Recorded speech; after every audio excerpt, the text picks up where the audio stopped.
I like the G of the giraffe. I like its long, long, long neck too.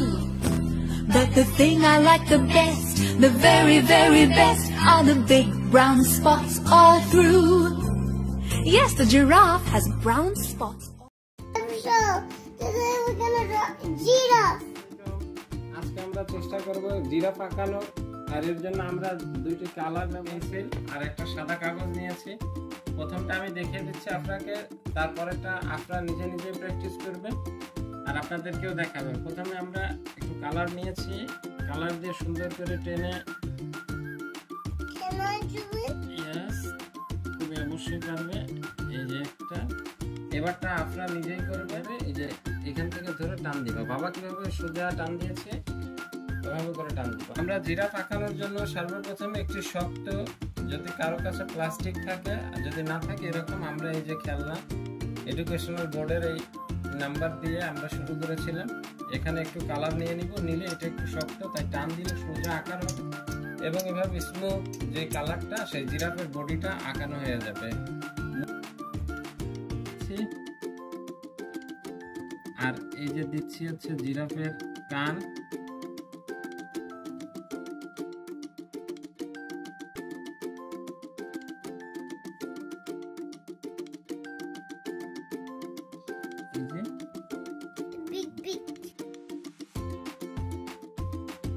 Colour করবে। এই যে দেখো বাবা কিভাবে করি সেভাবে একটু করো তুমি।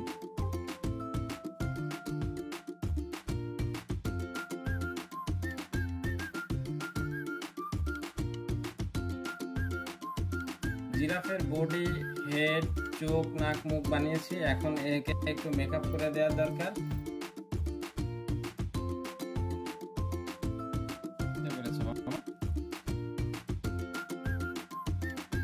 অনেক গাছপালা থাকবে আর এই গাছপালার এখানেই অনেক পাতা টাতা দেখা যাচ্ছে। এই যে লাইক দিস।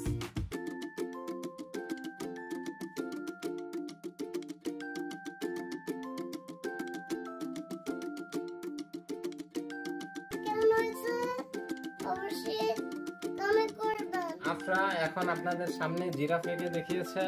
আপনার জিরাফটা কত সুন্দর হয়েছে বা কত ভালো হয়েছে, 10-এ তাকে কত দেওয়া যায় অবশ্যই কমেন্ট করে আমাদেরকে জানাতে ভুলবেন। আর আপনার এই ধরনের আরো ভিডিও পেতে আমাদের পেজটি ফলো দিয়ে পাশেই থাকবেন।